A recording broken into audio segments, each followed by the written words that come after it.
Yo, everybody. Welcome to Off Panel, a weekly interview podcast about all things comics, brought to you by Sketch.com. I'm your host, David Harper, and this week's guest is the cartoonist behind the excellent Kaijumax at Oni Press. It's Zander Cannon. Thanks for coming on, Zander. Thanks for having me. So, let's start with the most loaded question of them all. How are you doing? I'm doing just fine. Our family, I mean, I wish the same for everyone, where our family we're in a small house. We still love each other. We're happy to spend as much time together as we do. And I can work on comics in the basement, and it's been pretty good, all things considered. Has the biggest change for you been that basically that you can't go to the studio, or I don't know, maybe you are going to the studio? No, well, I can. I do have to go to the studio. I have to go to the studio every month at least to pay rent on the studio that I don't go to. And then, I mean, I'll go and I keep bringing back stuff and filling up my very small workspace at home with all the stuff that was in my my studio. And, and of course, seeing the couple people, John Bivens, one of my studio mates, shows up every once in a while.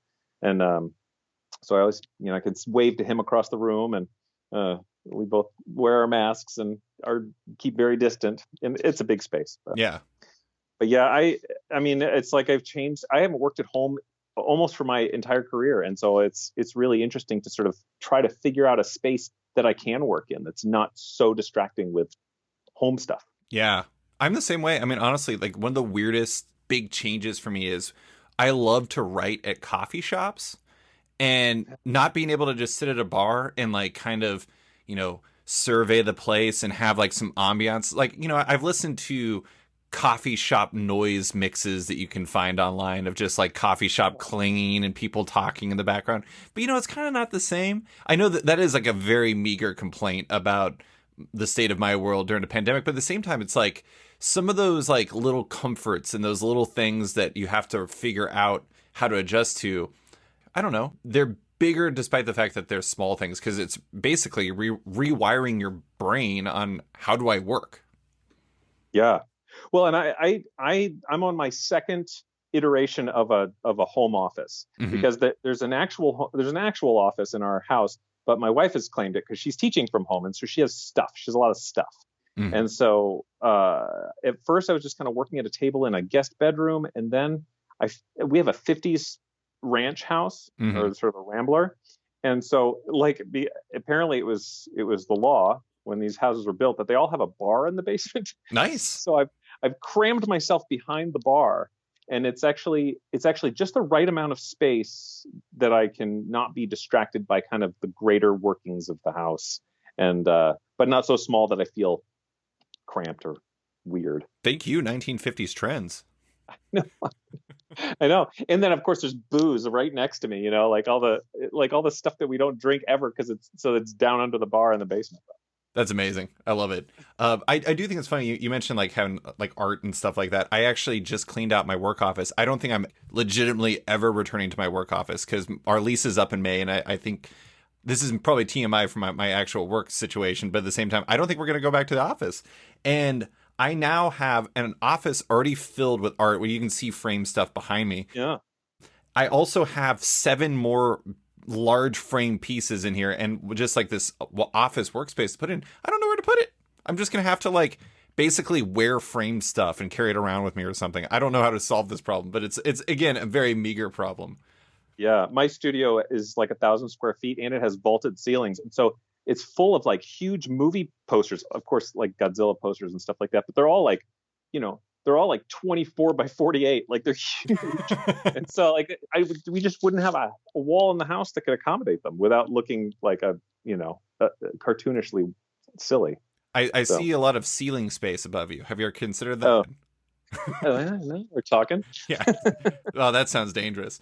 But anyways, we could talk about the bonkersness of adjusting to the office space for forever. But I do want to, I want to talk about the state of the world a little bit through the prism of Kaijumax, because, I thought it was interesting in the back of Kaijumax season 5, number 6, which just came out this week, and I'm holding in front of you right now. You had a really interesting. I always love like the write ups in the back where you answer questions and everything like that. And you only answered, I believe, one question this week, and it was about how certain story types and tropes are just sort of dead now because of 2020. Or not even really 2020, just like the last 4 years. And it seems like all of this is making you think quite a bit about how you approach and think about stories. How has all of this, and take or leave whatever you want out of all of this, how is that changing your perspective as a storyteller? Because, obviously some things are just cut out, but I mean, is it making you change how you feel about like the stories you want to tell? Well, I think one of the things that I think helps. Yeah, I mean, absolutely, everything's changed. I remember saying a while back that I do think that Kaijumax was intended to be it was calibrated to be more of a comic in a Obama / Hillary Clinton / Biden presidency, like a conventional one, one that is not particularly sort of just, but the injustices are below the surface. Mm-hmm. And so it's sort of saying like, these are the things that we've kind of buried, and so when all of a sudden the world is on fire, I feel like sometimes the subtlety, and I say subtlety with quotes because Kaijumax is not a particularly subtle book with its colors and blood and guts and stuff, but it is a little bit lost because people are, it's like, why focus on teeny tiny little like turns of like injustice when there's rioting in the streets or whatever. Mm-hmm. I mean, like a lot of other people, I felt like I certainly have moved further left in the last 5 years, where like a lot of the stuff that you just sort of taken as for granted up until that point is not true anymore. Mm-hmm. all these tropes and storylines and sort of rote sort of turns of phrase that happen in fiction just aren't true anymore. Right. I don't remember exactly what I wrote in that sort of back matter, but yeah, like whoever would have thought that the descent into fascism was so buffoonish. Yeah, exactly. I mean, you had this one line that you highlight in specific where it says, "We've been sold so completely the idea of the sinister fascist master villain over the last few decades that I doubt any of us could have guessed the slide into authoritarianism would be so buffoonish." And like, I think that's in a line from the Space Hitler section, which is not you calling somebody Space Hitler. It's like addressing a trope. I mean, it is like you mentioned the obvious one in the first one, the common good, and like you said in it, to get the big one out of the way. Many people have rightly pointed out that any zombie narrative is going to have to include people who insist it's their right to be bitten, and like that is definitely something people have brought up. But it's true. It's just like I mentioned this before on Twitter, I think, but it's like when you watch Contagion, which is a movie I really like, I always thought that most people would be Matt Damon, but it turns out everybody's Jude Law in that movie. And like, it's so weird. It's so weird. Yeah. I mean, I think too, like, and I think that a couple of years ago, I made the conscious decision not to really do any more work for hire, because if I didn't, immediately need it, what's the point in sort of like beating my head against a wall at these companies? And when you free yourself from that, from sort of having to find something new in kind of the tropes from the 40s and 50s and 60s, then all of a sudden you realize, oh, there's so many better ways of framing a story that's about justice, or that's about loyalty, or that's about any sort of go-to theme for a story. Like, and the more you start realizing something that's based around an idle billionaire with a cave under their mansion or whatever is silly. It's like it doesn't key into anything that we experience nowadays. Right. Nobody has sympathy for that guy anymore. Nobody sort of feels like that's the best use of his time. Right. Except in a very cartoonish fashion, which those are the versions that I like. Yeah. I mean, Okay, so just to do my 10,000 foot view. I mean, we're here to talk about Kaijumax, which is your ongoing series of miniseries, like seasons, telling the story of different parts of a prison for kaiju. Each of which of the seasons look at a slightly different angle of that world. With the latest season, it's fifth, looking at the Orange Mile, Kaijumax's death row, and one of the things that's really interesting about that. Okay, and this is I apologize because I have a tendency of going like I don't know, like or non-professional psychologist when I get into some of this stuff, but it's like the fifth season, which if I remember correctly, was basically always designed to be about the death row. It was like that was not new. It felt like to me, at least as an outsider, like a little angrier and like emotional than previous seasons, and maybe that's part of the subject. But like there was the part with the, I'm gonna horribly butcher this, like Enigmarian, Enigmarian, like yeah, the Enigmarians, based on the Mysterians from exactly the 1957 movie. Yeah, where the defense attorney is trying to get Nobu-chan, the Iron Lady, a guard, to recant her false testimony about Hermie, a giant hermit crab, their client, to save that creature's life. It felt like that felt like a little angry to me, especially as like that Enigmarian is talking about his or her role in, like, and I quote, continuing institutional cruelty. And I thought that was, I mean, it's really interesting reading that because I don't know. Again, this is one of those situations where I don't know if it just hits differently because of the state of the world we're in, or the other option, which is it evolved. Do you feel like the latest season of Kaijumax evolved at all in the face of all of this? oh, for sure. I think that there's a bit of growing older, and so you start to try to tell the truth a little bit more, or you don't. I feel like Kaijumax started as a very sort of like side eye, like steeped in irony,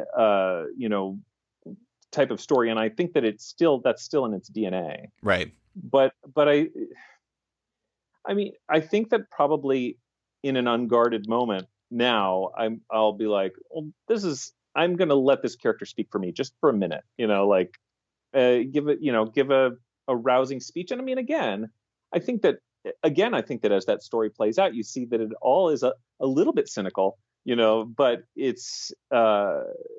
but sure, like I do think that now more than 10 years ago, I think that it's more important for artists to sort of like to inject a little bit of themselves into the story, and rather than sort of like kind of Rick and Morty it all the time, where it's like this all must be this this sort of from a cold remove, just commenting on how these people on the left and these people on the right and these people are all the same and they're stupid or whatever. I've grown so tired of that. Right. That sort of dispassionate, never taking a side South Park bullshit. I mean, that aggressive centrism really, really irritates me when it's so clearly not equal. Well, I mean, it is really interesting though, because in a lot of ways this season was darker, but I think that the sixth issue, and I'm not going to get into any spoilers, there's a lot of catharsis in it. It's interesting because, like, I sent you a screenshot or a picture I took that my pal Patrick Brower at Challengers Comics and Conversation also took of a specific moment in, like, this character. It's a culmination of this character Sharkmon's arc for the season. And then there's also, and like the Hermie arc, the way it ends, it's like really, it feels deeply emotional, but in a very positive way. And it's interesting because it's like, I'm not saying that you're like, this isn't trying to go back to your centrism, like you're not being centrist in this, but you're finding a balance there that's really interesting. It's like, I don't know. I don't even really have a question there, but those two moments were really interesting to me because it was like all about like the path that leads people to these places. And then in the end, it's like there was a payoff that like maybe somebody's waiting for you at the end. And that was very cathartic. It was nice.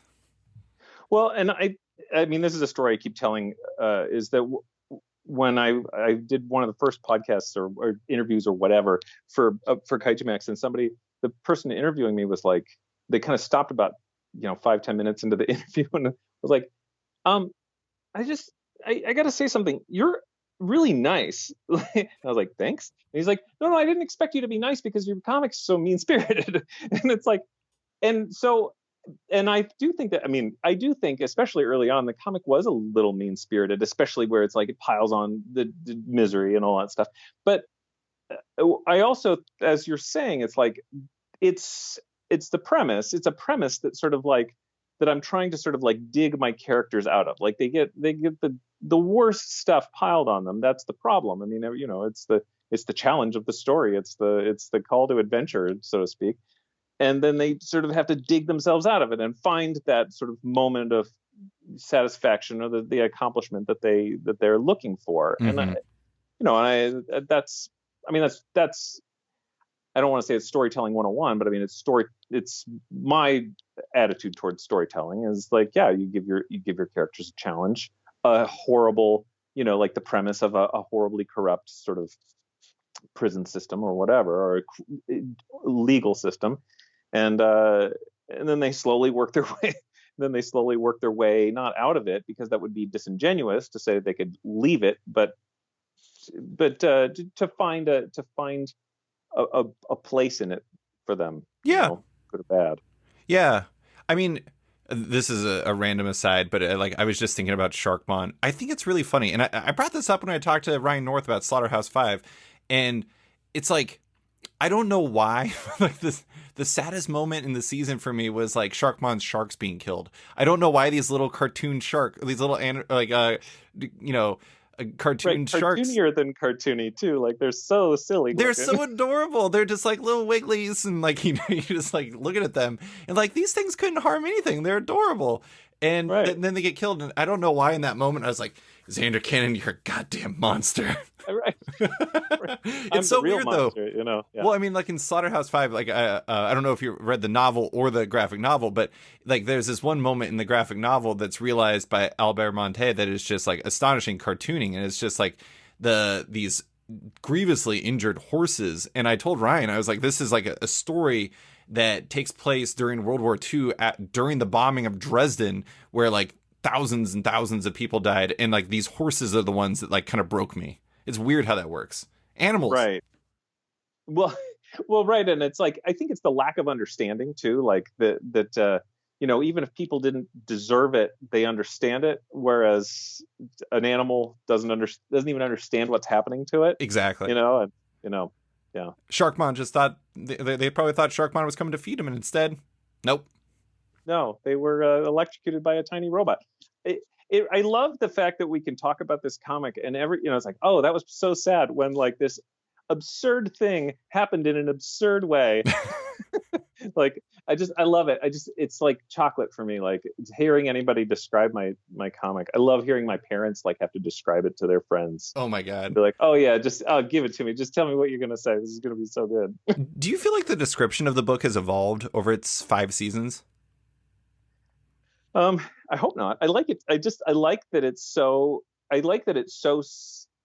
silly on the face of it. I mean, there's no way you can really get around it. Like, I never want it to be like, I mean, people will say, oh, it's this serious sort of look at the prison industrial complex. And I'm like, yeah, it is. But it's also sort of like a bunch of weird looking monsters doing weird looking monster stuff. Like, yeah. And I like that. And I like it, and it's just a satire, and it's a comedy to a degree, and that's how I kind of want people to look at it. Cause I like it. I like the sadness of it to surprise people. Like I like that people are kind of looking for the kind of punchline of it, because I feel like it generally delivers on that. But I like it when people go into it kind of feeling like, oh, it's going to be kind of a humorous book, a darkly humorous book. Right. And then surprised by the sentimentality of it. Yeah. Because I feel like that's the thing that sort of retains people, is the sentimentality more so than the jokes. Yo, everybody. I want to take a quick second to give a shout out to my friends at Bad Idea. You may have heard of this experimental new comic book publisher. They're the crew that's debuting in select comic shops worldwide on March 3rd, 2021 with Matt Kint and Doug Braithwaite's ENIAC #1. And they're doing so a little bit differently than their peers. First, each issue is oversized and ad-free. Second, Each issue comes with a bonus B-side story, giving readers a little something extra with each issue. Lastly, and this is the wild part, so listen up, they don't publish variants, trades, or digital versions of their comics, so if you want one or all of them, you better get to the Bad Idea retailer near you and be there on a Wednesday. Don't have one near you? Pre-order online or explore your options for mail order at badideacorp.com to make sure you don't miss out on ENIAC or upcoming titles from creators like Zeb Wells, David LaFuente, Marguerite Bennett, and many more. And now, back to the show. Yeah, I think the interesting thing about it is, I think the if I could describe my relationship with it, it'd be fairly similar to like the way that we appreciate the characters, because it's like, you know, Picadon. Let's use Picadon as an example. So for listeners that don't know, Picadon is a character that is like a fat, gigantic Pikachu that's green, that is also, like, in the name Picadon, is like a mob boss, basically, a tough guy. And in and Picadon is the onomatopoeia for the nuclear explosion over Hiroshima. Oh, is it? That was the whole thing, is that Pika is like the flash of light, is the sound of a flash of light, and dawn is boom. Oh, wow. I did not pick up on that. Yeah, there's a movie that I was thinking about. Sorry to interrupt. There's a movie that I was thinking about reviewing, that's like an 8-minute animated movie about the immediate after effect of the nuclear bomb. Call it Picadon. Mm-hmm. And I couldn't review it because it's too upsetting. It's 8 minutes of the most misery you've ever seen. It's like cartoon people like melting and stuff. It's awful. Ugh. But anyway, yeah. Sorry. No, it's okay. Worse. But anyway, go ahead. Well, so Picadon is an interesting character because, like, you know, you look at it on the surface and he's hilarious. He's just like this funny, like, I think, I don't know if it was when he was introduced or if that came later, but there's, I believe, one scene where he's literally playing Pocket Monsters, Pokemon, but with people. And it's like this absurd idea that's both funny but also horrifying. But then, like, in the 5th season, you go through the story of Picadon and you find out how he became the way he was. And it's like there's like so much depth to this character, to the point where his story in the 5th season is just like honestly tragic. But I think that's kind of like my own relationship with it, is like on the surface and in reality, it is often very funny and it is very like silly. But at the same time, as I dig into it, I'm just like, damn, there's so much depth to this. I don't know. It's funny. Like the characters reinforce the very reality of the story. Yeah, I mean, and I've never been able to write a proper good guy and a proper bad guy in a story. You know, it's like I actually find myself having to rein in the empathy that I have for villainous characters, and a lot of writers have that problem where it's like you have too much empathy for them and all of a sudden you want to give them a redemption arc, and people are like, they blew up a space orphanage or whatever, right? Like, don't do that. But yeah, like, I don't know, I mean, yeah, it was actually, he was an interesting sort of like way to thread the needle sort of narratively and from a sort of an ethical point of view too, because you want to make sure that this character has some depth and you kind of see like, okay, here's, we have our one character who sort of like legitimately goes through the whole, death row as designed. They're on trial, they're convicted, they're sentenced to death, and they are executed. Spoilers. But that there is something there to say, this person committed these horrible crimes. Here were the reasons. He was still executed. You can think of that however you like. I mean, usually it's just whether or not someone should be, executed is usually whether or not you think that anyone should be executed. You know what I mean? Right. Like that. And I think that, and it was trying, and I purposefully made him not speak because, one, it's like he's a Pokemon, so he only says his own name. Right. But two, like, so that we don't have too much sympathy for him, other than sort of like he has tragedy, but we don't, because there's always sort of like that massaging, like, I don't want to make this too upsetting, right. I want to make this, I do anyway. I mean, I think that, though, like, I think the empathy is good. I mean, because like whether you're talking about like the Iron Lady Nobu-chan or the Picadon or whomever, it's just like, like I'm gonna bring up this guy again, but the creature from Devil's Creek, my number one guy, Daniel. I mean, like, what's that? He's the saddest character. Yeah. Everyone's favorite sad character. I mean, like, literally raised by Satanists, and like, and he is like a devil goat. There's like so much, you bake empathy in there. So it's not, but here's the thing. Like, I think the reason why it works is you don't use it as a way to say that this person is good or bad. Use it as a way to help readers understand why. And I think there's a subtle difference there. I don't know. I might be like over massaging you now. Well, and I try to make sure that the moral universe in the book is pretty gray. Right. You know, like we've already established that we're in a universe that does not reward goodness or punish badness. There's a value system, and you can either align with it or not, but it's not good and bad as we traditionally think of them. And so I think that's when you have like, oh, this person did a good thing, oh, and they're punished for it, and this person did a bad thing and they're totally rewarded for it, and this, and I think I don't know where I was going with that, but I mean, it's like, yeah, poor Daniel never had a chance in the, from the get go, and it's interesting when you start to now I'm running into, just to hash out a story problem with you for a second, I'm running into a problem on the sixth season, the final season of Kaijumax, is to try to sort of say what's to be done with Matsumoto, Nobu-chan. Mm-hmm. What's to be done with her? She's sort of the embodiment of sort of like the thin blue line, and yet we've given her enough personality that there's a sense that we want to redeem her, and so it's like, but are you redeeming that sort of attitude or this individual person, or so there's a lot of it's hard because I don't want to betray a certain. I think that sometimes you can sort of like go with a trope and betray sort of a storyline that, or get across an idea that you don't intend, and right. That's hard. That is hard. I mean, and especially given the fact that, I really like your cartooning on that character in specific. Like, there's this one part where the Enigmarian is like asking a question, and like you do this shot where it's like looking directly at her face as she's sitting at the witness stand, and she like does not give a shit. Like, just like no shit's given. She's just like, I don't suffer fools. And it's really interesting because like in a lot of ways, like, again, no spoilers here, but it's like, it takes a very specific thing to it's not even make her feel remorse. It's make her understand, maybe of all of the characters besides, the monster who is a volcano, who is just an epic piece of shit. That, besides that character, there's very few that are as remorseless as her. So it is, I imagine that's a tough one to kind of balance out. Yeah. Yeah. And so, yeah, I'm in the stage of like putting Post-it notes on a big board of ideas. So I'm trying to figure.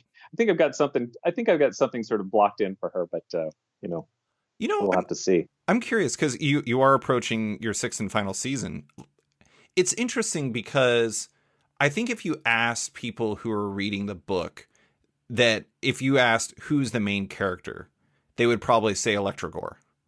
Mm-hmm. Even though Electrogore has not appeared for 2 seasons?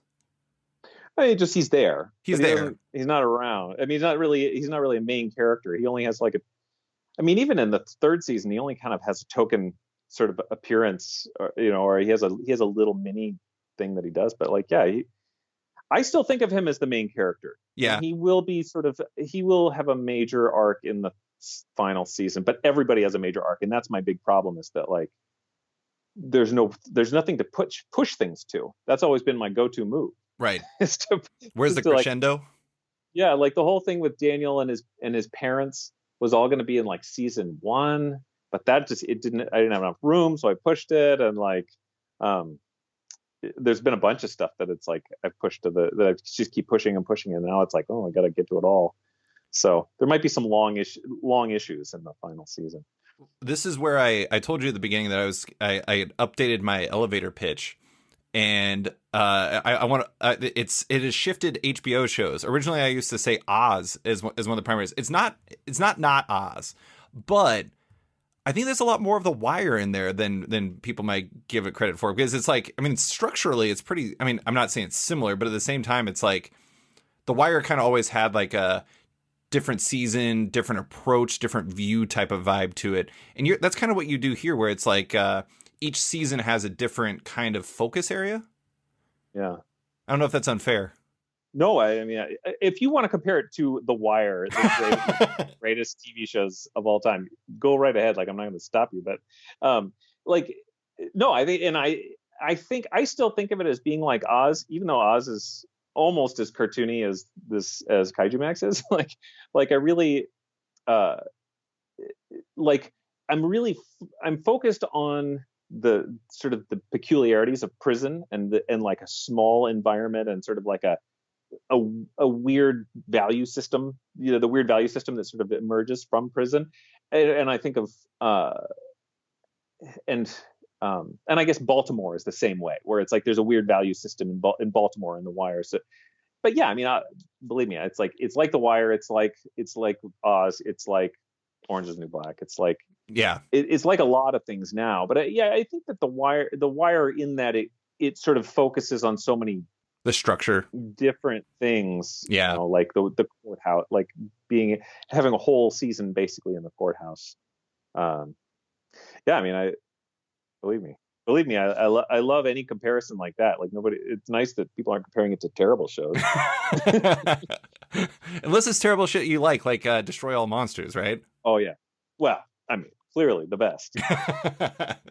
I do want a quick Oz aside. It's really weird to think back on that show and think about J.K. Simmons' character in that, and now think about the fact that he does like nationwide insurance commercials. Right. It's like Vern Schillinger is now like telling people like, oh, we can protect you. I'm like, protect you from who? You? Well, and I think too, it's interesting where you first saw him, because it's like I first saw J.K. Simmons as J. Jonah Jameson, and so then you go back to Oz and you're like, this guy's he's a cartoon character, like, especially when he first shows up, and you're like, yeah, I'm not taking him so seriously, and then of course you do because he's horrible, right?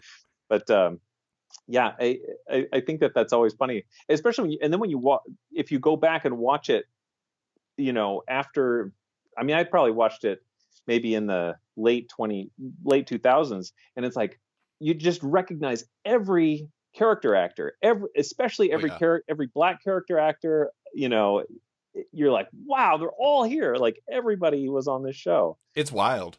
You know what's funny? Yeah. Like, this is horrible, and this is not a value statement by my parents, but I watched that as it was airing when I was like 12. It was wildly inappropriate for me. I think it's like wildly inappropriate for most humans, let alone children. But at the same time, I saw it before Spider-Man. There was nothing else on TV like that, especially in terms of the violence and in terms of like the male nudity and in terms of the like the bleakness of the outlook, like that.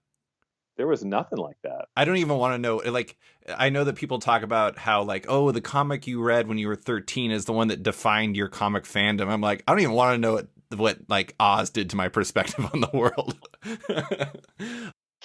Okay, so I have to bring up, this is, I swear, not just a Daniel question, but I do have to talk about my son, Daniel, a.k.a. the creature from Devil's Creek, a.k.a. the goat. As you might know, he's my favorite character. I've said this many a time, and a character who's like, the weird thing about it is I am like genuinely invested in his like well-being, which, in the world of Kaijumax is not always a locked thing. But the thing about that character is interesting because like he's on, I have the first hardcover right here, and he's on the first hardcover back as one of the 4 characters that's highlighted there. But, when I think back on it, I'm trying to remember when he really became like my guy. And I think it was when he was really dealing with his parents. I think that was season, I want to say 3, but I could be wrong.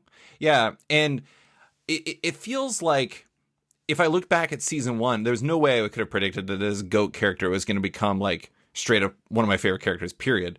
But that's the interesting thing about the season format is it feels like as your perspectives and as your storytelling instincts and everything evolve, maybe these roles can change. Did that character's role change at all from when you originally envisioned him?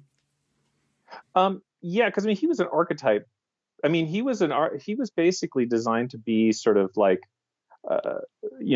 an archetype on the first page. I mean, he's on the first title page, where he's basically like, I'm not even supposed to be here. Like, I'm just like, basically, I'm Fresh introducing the fish. idea of, yeah, I'm a cryptid. I'm busted on, tax fraud or whatever.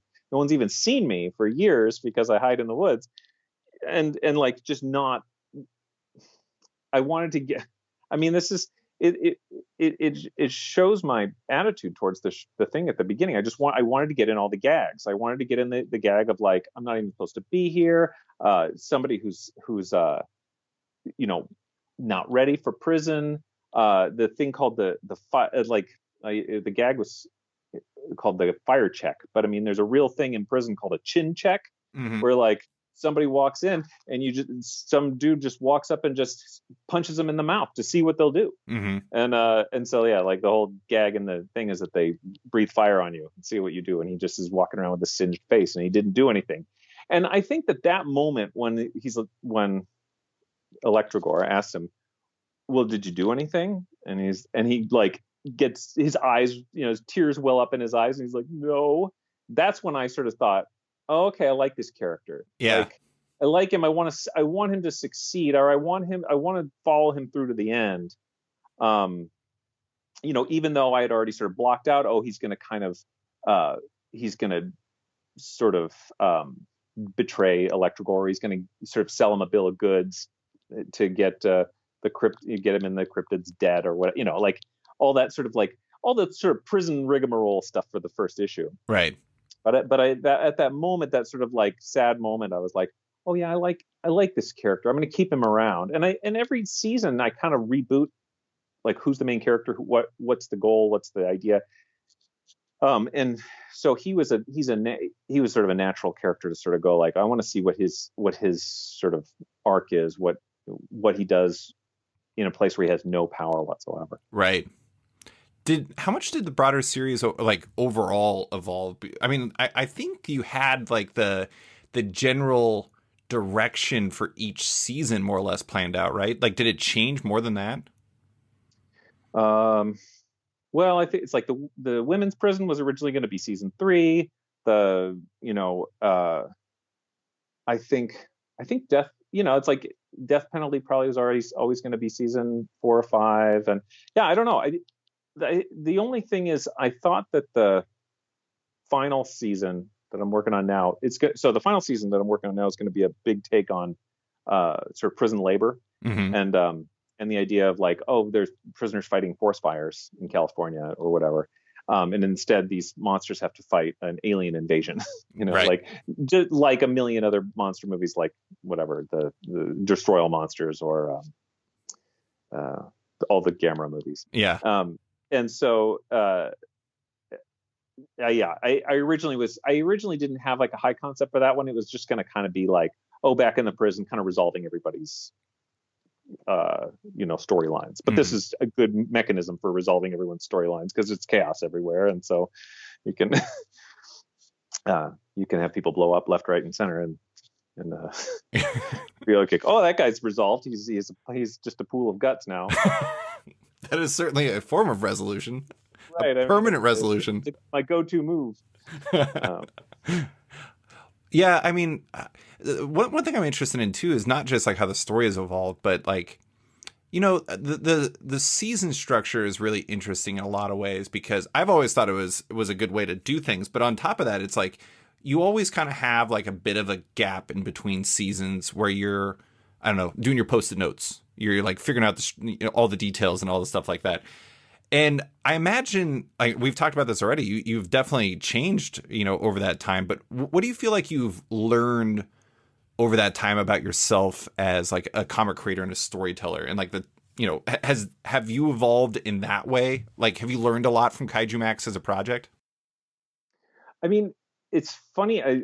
One of the thing that I didn't think that I would learn is the thing that I would learn the most is I've learned to be a much better artist.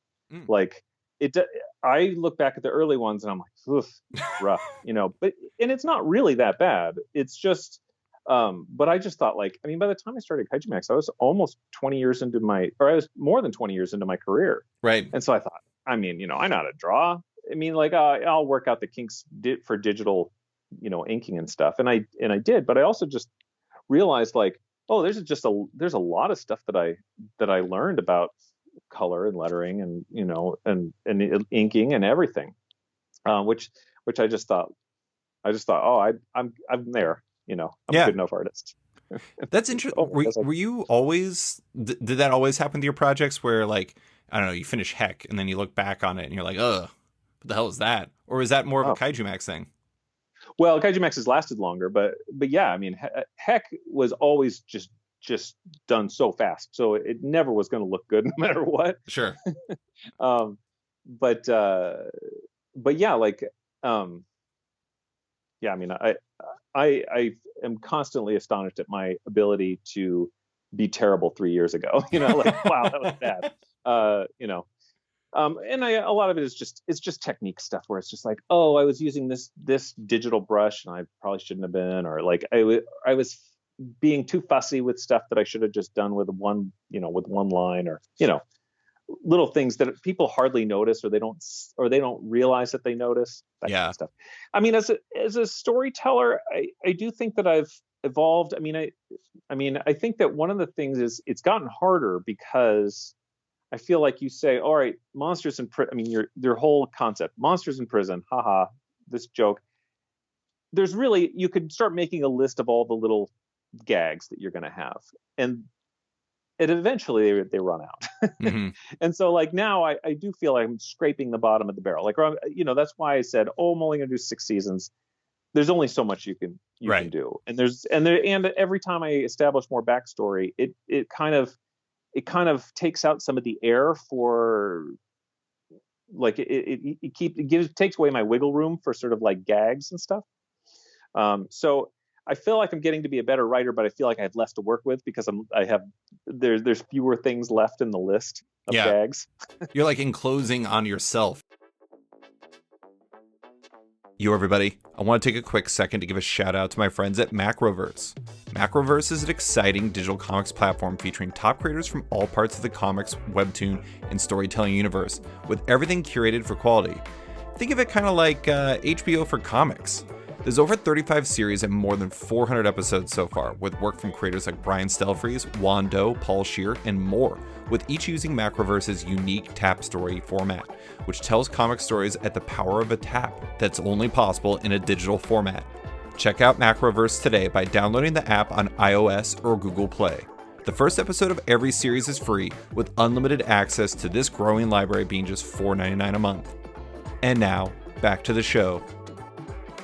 Well, I will say, I do want to give you credit. There was one joke in there that actually really, in like the final issue, that was very unexpected and also made me laugh. Was there's the demon dude who has like feather like skirt on him that comes up to Sharkmon when he's going back to his old Yeah. cell area, and he was like, "Get your crusty Showa ass out my cell, old mon, before I plant my size 4 million boot up your," and like. When I saw size 4, I was like, where's this going? And it says million. And I was like, oh my God, that's amazing. I love it. Like the fact that I was just trying to imagine from a scaling standpoint how big a size 4 million shoe would be. And just like thinking about that made me laugh. So I don't know. I mean, you have continuously mined new territory. I do want to, this is not, obviously, I'm like the last person to say that like you should have regrets about this. But have you ever been like, I wish I hadn't made this 6 seasons long? Well, I mean, no, I really think, I mean, sometimes like I'm working on the 6 seasons, so I'm like, oh God, it would be nice to be closer being done, like, but I do feel like it's just enough that I feel like I can get in all the stuff, Right. like, and I feel like then I can kind of close the book on it, because there's I don't know how much you have read of my early stuff, but I did a series called The Replacement God, which is never finished, and people don't bug me about it all the time, but I mean, they bug me about it sometimes, and it's like, yeah, I mean, it really bothers me that I didn't finish it. And I mean, I say I'll finish it I tell people I'll finish it all the time, but I never really get around to it. But I mean, the idea that I could sort of take this and hopefully stick the landing and hopefully finish everything off Right. is a really satisfying thing to me. It's something that I don't do very often. It'd be really nice. And I don't feel like I could have crammed it all into 5 or 4 or whatever. Right.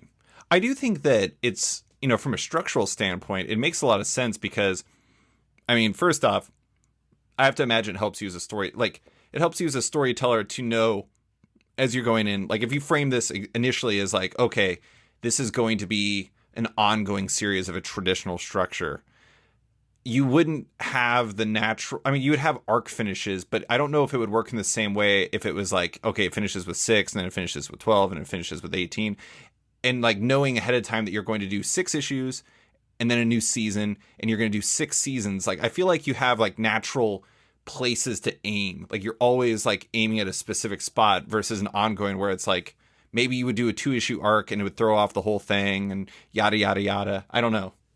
I need that structure to sort of say, these are the sort of the bottlenecks, where like very few plot points get sort of passed between seasons, like, they're all kind of going to be like that, like thematic stuff and character stuff continues, but there's no sort of plots really left unresolved unless there's sort of a very broad idea, and that really helps for me because I like having a lot of stuff I like having a lot of plates spinning while I'm doing it, but I hate having a million plates spinning all the time. Mm-hmm. Like, I like to just sort of say, like, one by one, take them down, resolve them and take them down, and then boom, we're done. And this novel of this series is finished. Yeah. I feel like comics are terrible training, especially when I grew up, like sort of 80s and 90s comics were terrible training. Like, the best version of like an ongoing series was Claremont, which is structurally a mess. Yeah. Like, all these X-Men were just all over the place. And it's like, be like, what's the best X-Men arc? And you're like, I don't know. Like, oh, there's the Dark Phoenix and there's a Demon Bear and there's like all this stuff. But it was always kind of like, it would have a lead in and it would have a lead out and it would, and it wouldn't ever be this tight sort of like focused story. Yeah. I mean, even when I actually reread a whole lot of that stuff. I don't remember, last year or 2 years ago, something like that. And it was funny because even in the issues, like, Claremont would be like referencing so much stuff. Like, there would be these huge text blocks that would be referencing like stuff in the past or like, who this person is. And it always felt like, in a weird way, like when you read an issue from Claremont's run, it was like you're existing in all times at once, the past, the present, and the future. It was always like leading forward, but also looking back. And I don't know. I mean, like, obviously this book, I don't think would work like that. That'd be messy. It would be totally messy. And I really sort of, it's modeled after TV, like the season, the structure of it, the season, the idea that, like, things are continued from season to season, but not significant, you don't really have to keep it all in mind. Right. Like, I'll remind you of everything that you need to know in that season. Yeah. This is a really random aside, but I was thinking about some of the characters, and I do think it's like a natural balance to like there's still all these moments with like a lot of empathy to it, but I do think it's really funny. Like, sometimes when I'm thinking about like these like really impactful moments, and then I'm like, I also have to use the words "go space baby" in my head. Or like, or like Hermie, or like, Sharkmon. And it's like, yeah. I don't know. I do think it's funny how like some of the names, and, I know you've talked about the language a lot, or about like, people calling each other like Liza and stuff like that, all that language, or it offers like I don't know if softening is the right word, but it definitely gives, it's like when you look back on it, you're like, that was a sad moment. And then you laugh because you're like, go space baby. That's hilarious. Right. Right. And I there's a little bit of just the, I don't know, just sort of like being perversely sort of focused on the absurdity of it. Like, just, it's like, oh, there's shoehorning more absurdity in if it ever seems like it's too serious. It's like, oh, let's just make sure that this is the dumbest, weirdest thing. And if you get teary because something this absurd has happened, it's just like chicken soup for my soul. Like, I love it when people are like, oh, that was so sad when like that giant monster exploded and blood and guts everywhere. It's like, oh man, I I don't know why I get so much enjoyment out of that, but yeah, the I'm trying to figure out the name of this. The aliens that attack Earth that have an alliance, and I'm going to make it like this 3 name long, alliance. I'm just trying to think of the right words to make it the most unwieldy name that I could possibly have. Just this long name that people have to keep saying, and they're so sick of it. That's hilarious. I'm sure you will come up with something fantastic for that. Yeah, irritatingly long and absurd. Yes, I will. Do you think, I'm curious if people like, are you ever surprised what people respond to in the book? In what way? Like, well, how like, they respond to it? Well, I mean, like, I am I am like legitimately like a super fan of Daniel of the creature from Devil's Creek, or like, somebody getting like weirdly protective of a character, or like, thinking this character themselves is like hilarious or something like that. Have you been surprised? I mean, like, it's everything is always subjective, right? I mean, it's like everyone's going to respond to things in different ways. But are you ever surprised by how people respond to certain beats or certain characters? Because it is always, there's always a mix of like humor and emotion to it that really could swing either way depending on the person that's reading it. Yeah. Well, I think that it's interesting when certain people, I remember within a couple days, I was talking to 2 different people, one of whom thought that Nobuko Matsumoto, was the most reprehensible character and did not want them to have a redemption arc. And another person who felt like that was such a tragic character and wanted them to have, essentially wanted them to have a redemption arc. And it's like, oh, that's really interesting. Like, yeah. Because I was like, well, how do I feel about it? And it's like, I don't know, somewhere in the middle, maybe. Yeah. Like that she didn't really represent she represented a series of rules that didn't pull me one way or the other. Like, she just represented the rules. Right. And I don't know. Anyway, yeah, I think it's I do think it's interesting to see how many people really like or really feel so sad for Daniel, because I think that for a long time in my career, I felt like I couldn't make anything that aroused any emotion whatsoever in people. Interesting. Where people would be like, oh, that comic was good. Like, yeah, it's fine. It was nicely drawn or whatever. But like when people are like, I hate this character, or I love this character, or I pity this character, I'm like, ooh, I must have done something right. Or else, so that's good. Yeah. I mean, I think that's like I think you do that throughout. I do think it's funny though. I mean, I think the example you said where, the people were split on each side of Matsumoto.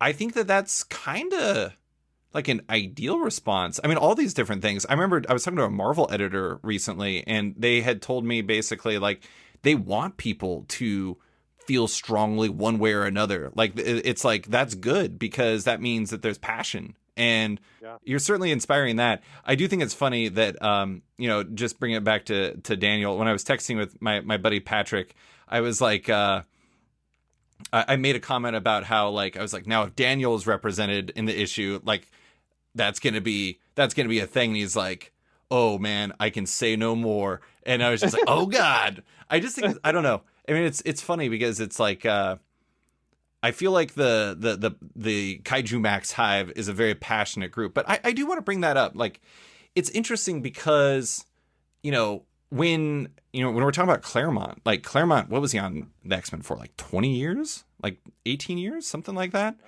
Runs used to be really long. And now, like, if a creator-owned book lasts like 20 issues, it feels like a monster. Right. The old guard. The old guard. I'm like, oh, I'm talking about Lazarus, a comic that's been out for like 6 years, and it's like so old in the tooth. Meanwhile, like, some people have been making, like, Eric Larson's been making Savage Dragon for like almost 30 years, maybe 30 years. I don't even know. Yeah. But I'm curious as to, like, you're nearing the end. You're in like the penultimate season, or you just finished the penultimate season. You're going into the final season. Do you still like? I mean, obviously, you want people to get on board with Kaijumax, but is it still really a focus on trying to like bring attention to it when it's nearing an end, or at this point, is it really just about doing the work? Well, I mean, I do think that any hope of like gaining a significant chunk of more readers is, is almost irrelevant. I mean, it's not gonna happen in a way that's gonna change my fortunes. And I think, I mean, I do think too, like there's a every once in a while I see people who have this like a huge Twitter following or a huge following for their comic, and I think that sounds like a nightmare.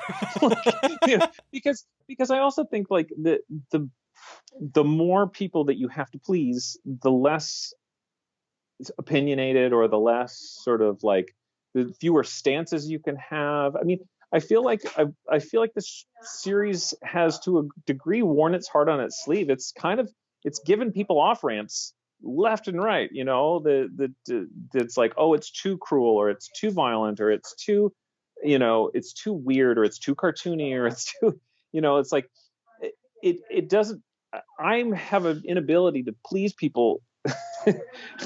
Unfortunately, in some ways, like it's like I can't mimic other people's styles. I can't sort of like do things in a way that's not my own style. And so I did it this way, and it's kind of eliminated everybody who doesn't love this comic for exactly what it is. Right. And so I certainly the last season, just mathematically, you just can't appeal to other people. There's no way you could convince people that this last season is like a good jumping on point. Yeah. Even if it's probably an okay jumping on point. But it's kind of nice to have a small group that, if I say something political, people aren't going to be like, how dare you? Don't make this political. And it's like, how do you not think this is political already? Have you read the comic? I do. The interesting thing about this type of story though is like, this is kind of like the inverse of my, the little sharks comment.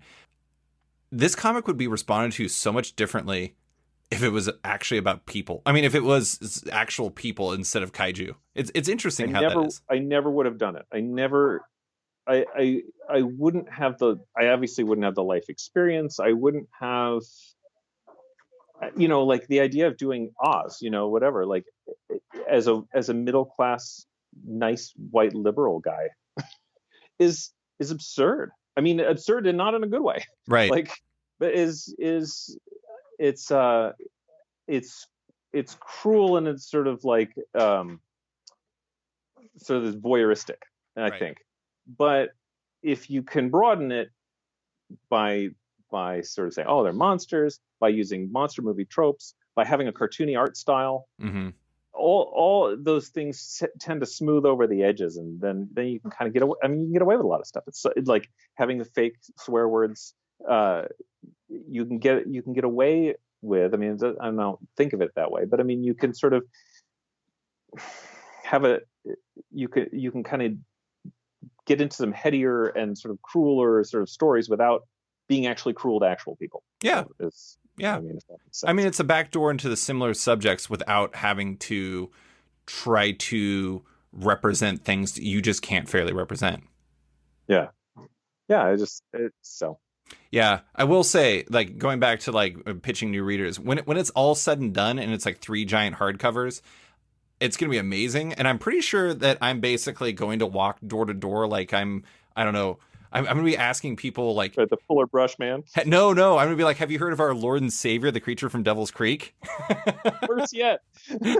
Yeah. I'm just going to be like, oh, here, buy this for me. Actually, better yet, I already bought it. I'm just going to give it to you. Yeah. I am like, yeah, but be sure to like plant your feet and lift with your legs. Oh yes, they like are. Those 3 hardcovers are going to be so freaking heavy. They're bricks. They are certainly bricks. Okay, well, the last question, I'm going to end with something light. I've always been interested in this because I am a fan of letters columns. So in Kaiju Mail, in your Kaiju column, you are specifically a Godzilla type Kaiju. Why? Well, why do you envision yourself as a Godzilla type Kaiju?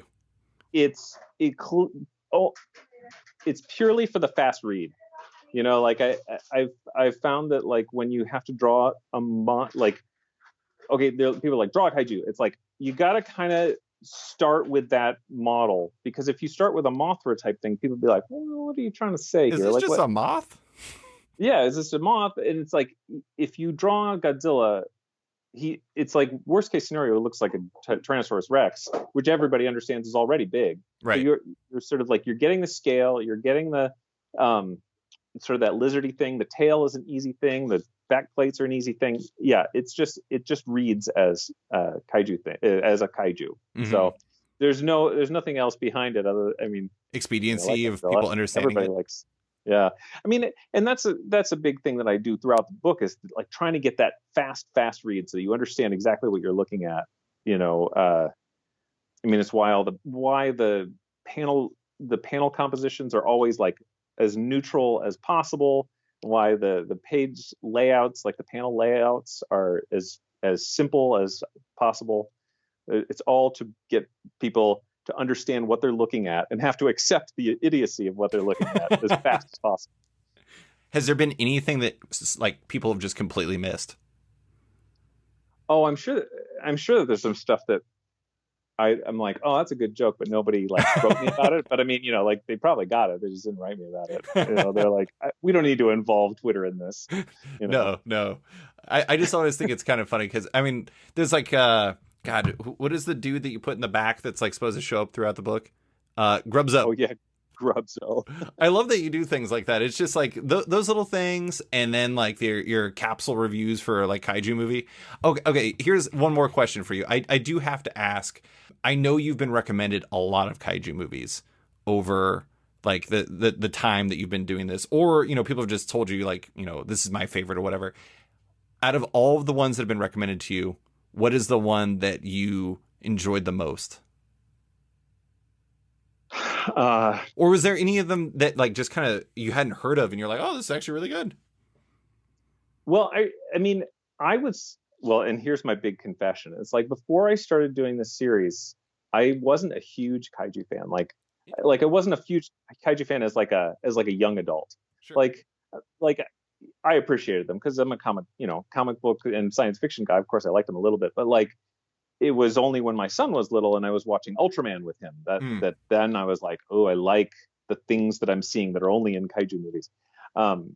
Yeah, I mean, I really liked actually one movie that I just saw recently, that I just rewatched recently, was Invasion of Astro Monster. I don't know if you Astro Monster. Okay. And it has a couple other names. Monster X. It's basically like two astronauts go to a planet X. The aliens say, we have a problem with a monster. We borrow Rodan and Godzilla? So Rodan and Godzilla come to their planet, and it turns out it's King Ghidorah, and they fight. There's sort of like a square-jawed Japanese lead, and then like a goofy American like secondary character. And it's great. I mean, it's really super stupid. It's you know, it's classic sort of 60s Honda, you know, stuff, Ishiro Honda, and like I remember thinking like this movie is way better than I remember it being. Right. You know. I feel like that actually fits your 6th season too, because it's like they're borrowing Rodan and Godzilla for. It's like, hey, you mind if we get a little bit of that monster action and bring them here to fight an alien beast for us? Yeah, and they have a thing where they have like these flying saucers, and they just like encase them in sort of like an energy bubble and just take them to this planet. Like, and another thing about this movie is that people travel back and forth between this planet like 7 times, and you're just like, come on. It's really close. It's like errands. Like they just kind of run. Oh, they ran out. Oh, we came back. Oh, I forgot some milk. We got to get some milk. Yeah. Yeah, but I mean, yeah, I'm gonna use a couple gags from that in the final season. The hiring the aliens hiring the monsters to fight the aliens type of thing. I might have mentioned this when you came on the podcast the first time, but I actually my library, the biggest library here in Anchorage, Alaska, actually had a massive collection of like the the Showa stuff and, all the early Godzilla movies. And I was like, I worshipped those when I was a kid. I watched like all of them. I also watched Godzilla versus Bambi, which is a wildly different movie. Not even really a movie so much as just a 2-minute credits gag. Yeah, exactly. Yeah, I remember seeing that when I was a kid, or kind of a 12-year-old or 13-year-old, and being like, oh my God, it's like a whole new genre of joke. Exactly. Where you use the credits as part of your gag. That's fantastic. Well, Zander, that is all I have for you. Thank you so much for coming on to talk about Kaijumax and monsters and everything else. I appreciate you taking the time. Absolutely. Thank you for having me. It's really great to see you again. Thanks for listening to this week's episode of Off Panel with cartoonist Zander Cannon. You can find Zander on Twitter at Zander_Cannon and his work at @VinylBurpee. Love Off Panel and want to support it? Subscribe to the podcast on Apple Podcasts today and give the show a rating or review while you're at it, but 5 stars only. You can also support the show by backing it on Patreon. Find the show at patreon.com/offpanel, and when you back it on there, you get early access to each week's podcast as well as weekly content and more. Want even more? Subscribe to my subscription comic site Sketched at sketch.com for long-form articles, interviews, and the rest of the site's content and its members-only forum. You can find Off Panel and Sketched on social media by liking it on Facebook at /Sketched. That's SKTCHD. Follow on Twitter and Instagram at @SketchComic or following me at @SliceFriedGold. Big thanks to all my existing patrons, including Carl Choi, Megan Marsden, Brandon DePillis, Patrick Brower, Declan Shalvey, Dan Garino, Josh Williamson, Adam Freeman, Ben Weil, Brian Klein Q, SB, Antonio Offen, Nick Bennett, Daniel Whitfield, Scotty Young, Susanna Polo, Jeff Weira, Reed Hinkley Barnes, Mario Tiambang, AbductedTheComic.com, Andrew Carita, Matt Mahoney, Charlie Chu, Stefan Hall, Pensacola Pop Comics, Kim Eslin, Philip Myra, Christian Shelton, Kenny Porter, Chris Pacello, Torrin Grunbeck, Fuzz Bubbles, Christopher Todd, Transmitter Down, Walt's Comics and Books, Carl Mizell, Danny Ollie, Paul Slates, Akil Wilson, Alex Dimitriopoulos, Terry Dodson, Liana Kangas, Keegan Ray, Wesley Giff, Sean Kirkham, Alistair Ross, Julio Anta, Brett A. Schmidt, Jason Goodmanson, Paul Ryanwan, Vita Ayala, Tara Ferguson, Dave Slusher, WMQ Comics, Akil Kokachi, Phil White, Sean Pinello, Ken Heidelman, Philip Seavey, Al Ewing, Ryan Alcock, David Kelly, Rob Wilson IV, Nick Polito, Odin McCready, Brandon Fletcher, Gary Maloney, Jonathan Nilsson, Matthew Groom, Jason Massey, Adam Bogart, Matthew Taylor, Nick Patera, Jacob Sorelli, Ford Gilmore, Dave Baraldi, Nick Hall, Bjorn Basin, John Hendricks, Steve Anderson, Ian Maxwell, Cliff Chang, Benjamin Shipper, Colin McMahon, Chris Palmer, Scott McGovern, Nathan Fairbairn, Kat McKenzie, Adam Highfield, Fiona Staples, Chris Halloran, Mark Abnett, Mike Murphy, Michael Shirley, Tom Barnett, Jim Demonakos, Norbert, Nick Lowe, James Kaplan, and Mission Comics and Art San Francisco. You guys are all the best. A quick thanks to Upright T-Rex Music, who wrote and performed Off Panel's theme song just for the show. Check out their music on Spotify because it's completely delightful. Thanks for listening, and tune in next week for another episode.